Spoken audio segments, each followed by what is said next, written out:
Ms. Maldonado, did I say that right? Yes, thank you, Senator. Okay, you're a key tam lawyer? I have litigated key time cases, Right, yes. cool. You're also a yoga instructor? I am, Senator. Double cool. Thank you. You're going to keep teaching if you're on the bench, or you teach, don't you? I teach. I actually was, one judge is currently sitting suggested that I do a class for judges. Oh. The judges' gym. Oh, great. Mr. Williams, tell me about the privileges or immunities clause.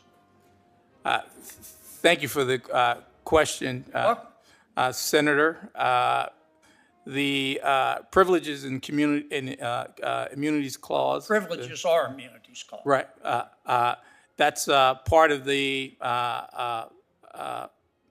Bill of Rights and part of the, I believe, the First Amendment. It's been a while, Senator. My practice is primarily intellectual property.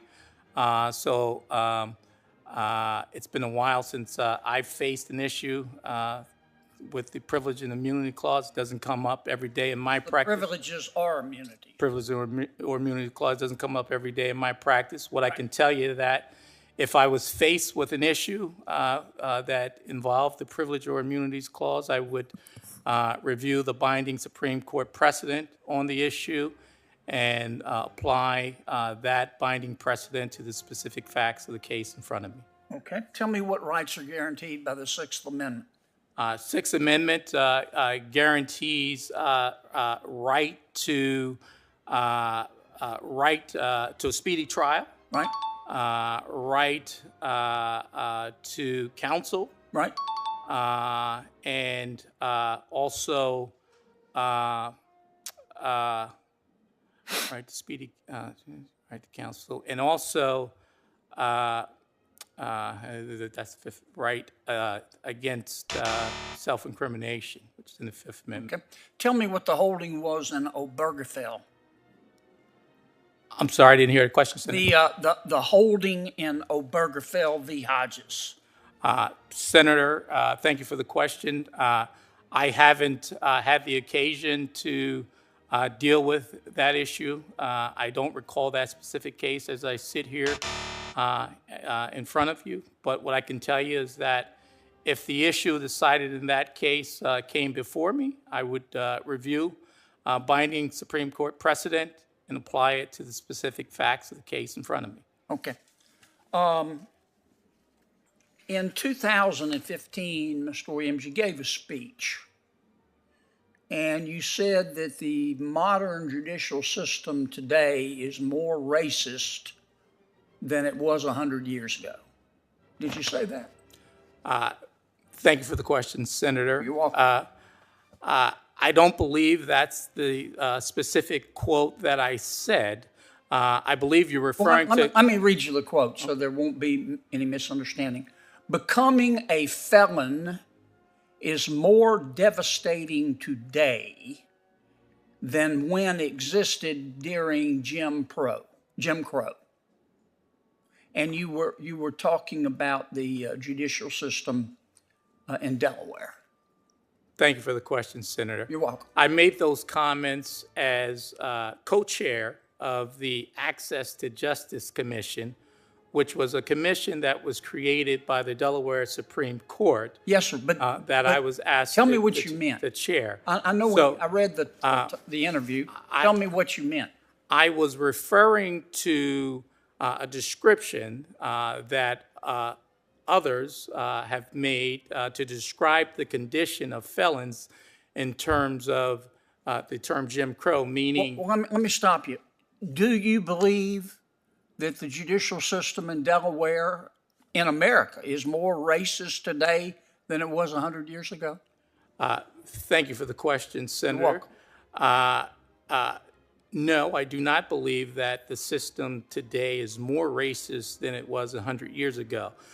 What I was describing was the... But why did you say becoming a felon is more devastating today than when existed during Jim Crow? I was referring to the conditions of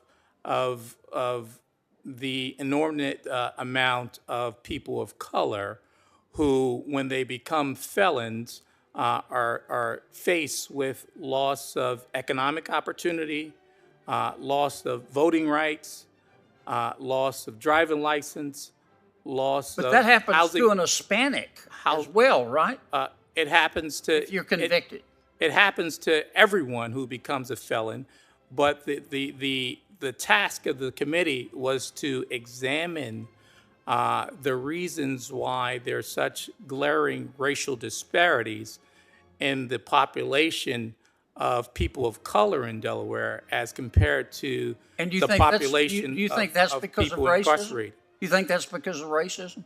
I did not say. I know. I'm asking you. Do you think that's because of racism I believe that race plays a factor in Delaware?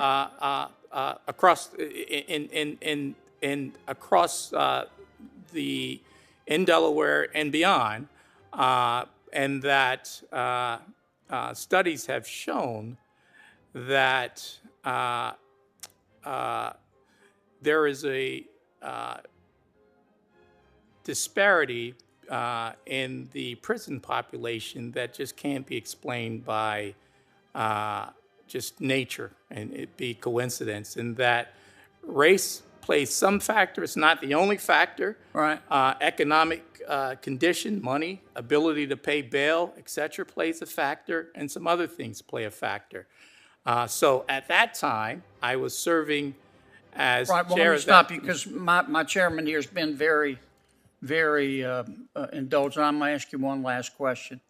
Do you think photo IDs, requiring a photo ID to vote, is inappropriate?